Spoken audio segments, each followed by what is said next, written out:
அன்பானவர்களே, அஸ்ஸலாமு அலைக்கும். இந்த வீடியோவில் இந்த மார்கழி மாதத்தில் பூத்து குலுங்கக்கூடிய சில பூக்கள் என்னுடைய வரவை எண்ணி காத்து கொண்டிருக்கிறது. அந்த பூக்களை தான் நான் இப்போது பார்க்க வந்திருக்கிறேன். இந்த பூக்களும் இந்த இலை தளிர் காலத்தினுடைய கொழுந்து விட்டு மலர்ந்திருக்கும் அந்த மரங்களும் நம் வாழ்க்கையில் என்ன பாடத்தை சொல்கின்றது, இதை பற்றியும் நாங்கள் சிந்திப்போமா? ஸ்ப்ரிங் காலம் வந்துட்டாலே இப்படியாக எல்லா பக்கத்திலும் பூக்கள் பூத்து குலுங்கி அதனுடைய புத்துணர்ச்சியை இந்த உலகத்துக்கு எடுத்துரைக்கிறது.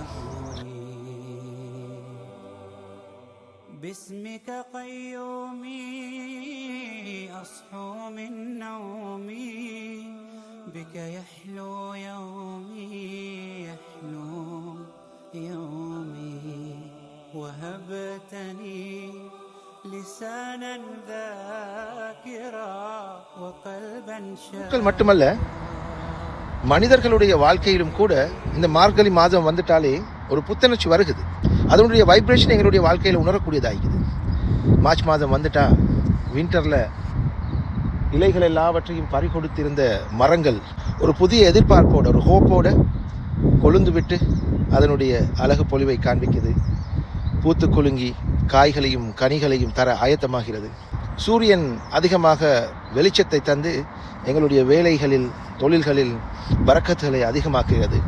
இப்படியான பல மாற்றங்கள் மனிதனுடைய வாழ்க்கையிலும் இந்த மார்கழி மாதம், மார்ச் மாதம் வந்துட்டாலே மிகவும் விசேஷமாக ஐரோப்பிய நாடுகளில், UK போன்ற நாடுகளில் கடுமையான குளிருக்கு பிறகு ஒரு வெளிச்சம், ஒரு புத்துணர்ச்சி, கண்களுக்கு குளிர்ச்சி, இவை எல்லாம் ஒன்றாக, அதுவும் இந்த ரமதானில். சுபஹானல்லாஹ், அல்லாஹ் தஆலா தூய்மையானவன், அவன் மிக பெரியவன். பாருங்கள், எவ்வளோ ஒரு அழகான ஒரு பேட்டர்னில் இந்த பெல் ஃப்ளவர்ஸ் கொஞ்சத்தை இங்கே நாட்டிக்கிறாங்கன்னு பாருங்கள்.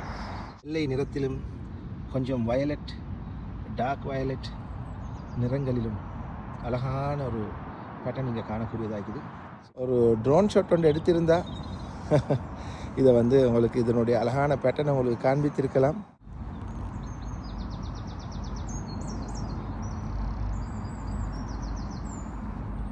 இது லெஸ்டருடைய பொட்டானிக்கல் கார்டன். பெரிய மலைகள் ஒன்றெண்டு வர முந்தி பார்த்து கொள்ளுங்கள். இப்படியான இந்த பூக்கள் மட்டும் இல்லாமல் இங்கே காடு மேடெல்லாம் விளையக்கூடிய ஒரு வகையான டெய்ஸி ஃப்ளவர்ஸ் இருக்குது. அது வெள்ளை நிறம், இது மாதிரி ப்ளூ கலர்ஸ்லையும் இன்னும் பிங்க் கலர்லையும் ஏராளமான இடங்களில், பற்றை காடுகளில் தான் உங்களுக்கு காணக்கூடியதாக இருக்கும். கார்டன்கள்லையும் இருக்கும். ஆனால் அதிகமான ஐக்கிய ராஜ்யத்தின் வீதிகளில் இருக்கக்கூடிய ஒரு ஃப்ளவர் இருக்கிறது. அதனுடைய பேர் டஃபடெல்னு சொல்லுவாங்க. அதில் ஏராளமான வெரைட்டிஸ் இருக்குது. குறிப்பாக பிப்ரவரி கடைசியிலிருந்து ஏப்ரல் மாதம் வரை அந்த டஃபடெல்கள் வீதிகளின் இருமரங்கிலும் இருந்து கொண்டு எங்களுக்கு கண்குளிரும் காட்சியை ஒவ்வொரு நாளும் தந்து கொண்டிருக்கும். விசேஷமாக அந்த பூக்கள் மே ஜூனுக்கு பிறகு அப்படியே பூக்கள் உதிர்ந்து அதனுடைய இலைகளும் சற்று மெதுவாக காய்ந்து அப்படியே அது ஜூலைக்கு பிறகு இறந்து போய்விடும். அது இறந்துவிடும் என்று சொல்வதை விட அது உறங்கிவிடும் என்று சொல்வது பொருத்தமாக இருக்கும். இதில் விசேஷம் என்னென்னு சொன்னால், இது ஒரு வகையான கிழங்கிலிருந்து தான் இது முளைக்குது. இது நிலத்துக்கு அடியில் அந்த கிழங்கு இருக்கும். சம்மரில் அப்படியே அது உறங்கும். அப்படி உறங்கினால் சொல்லி வச்சது போல மீண்டும் கடுமையான வின்டருடைய கூதல் எல்லாம் கழிந்து பிப்ரவரி நடுப்பகுதியில் மீண்டும் இந்த உலகத்தில் நானும் இருக்கிறேன் என்று பூத்து குலுங்கி அல்லாவை புகழ்ந்து கொண்டிருக்குது. பாருங்கள், இந்த டஃபடேலுடைய வர்க்கத்தில் ஒன்றுதான் இது. மஞ்சள் நிறத்தின் நடுவே கொஞ்சம் ஆரஞ்சு கலராக இருக்கக்கூடிய சிறிய வகையானது. அதே போல் மஞ்சளில் மட்டும் இருக்கக்கூடிய ஒரு வகையும் இருக்கிறது. இன்னும் ஏராளமான வித்தியாசமான கொஞ்சம் துலிப் ஃப்ளவர்களுக்கு ஒத்ததாகவும் கூட பல வர்க்கங்கள் இதில் இருக்கிறது. வெள்ளையும் மஞ்சளும் கலந்ததாக இருக்கிறது. இன்னும் வெள்ளையும் ஆரஞ்சும் கலந்ததாக, இப்படியாக எவ்வளோ ஒரு அழகான பூன்னு பாருங்கள் இதெல்லாம். அதே போல் செரி பிளசம் வித்தியாசமான வெள்ளை நிறத்திலும் ஊதா நிறத்திலும் அந்த செரி மரங்கள், ஜப்பனீஸுடைய ஒரு வகையான செரி மரங்கள் கொஞ்சம் மெரூனாக, கொஞ்சம் டார்க் ஊதா நிறத்திலும் இன்னும் அதிகமாக வெள்ளை நிறத்திலும் உங்களுக்கு காணக்கூடியதாக இருக்கும். அது வீதிகளிலேயே ஏராளமாக வீடுகளுக்கு முன்னே உங்களுக்கு கண்டுகொள்ளலாம்.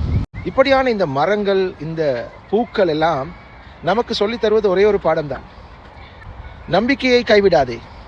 உன்னிடத்தில் எல்லாம் இல்லாமல் போனாலும் இறைவன் மீண்டும் உனக்கு புத்துணர்ச்சியை வழங்கி உன் வாழ்க்கையில் செழிப்பை தந்து உன்னை வாழ வைப்பான் என்ற தத்துவத்தை தான் அது சொல்கிறது.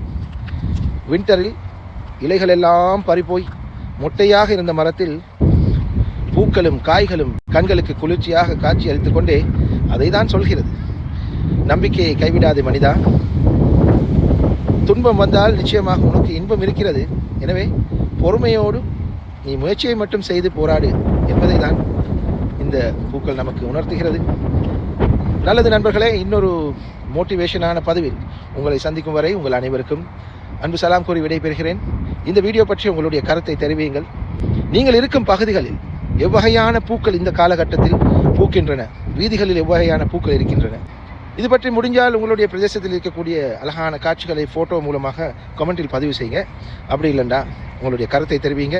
இன்னொரு காணொலியை சந்திக்கின்றேன். அதுவரை உங்கள் அனைவருக்கும் அன்பு சலாம் கூறி விடைபெறும் நான் உங்கள் அன்புக்குரிய நண்பன் நஸ்ரின் நிசாம்தீன். அஸ்ஸலாமு அலைக்கும் வரஹ்மத்துல்லாஹி வபரகாத்துஹு. பூக்கள் என்னை அழைக்கிறது. இன்னொரு புறம் ஸ்கூலுக்கு நேரமாகிறது. எல்லோருக்கும் ரமதான் முபாரக்.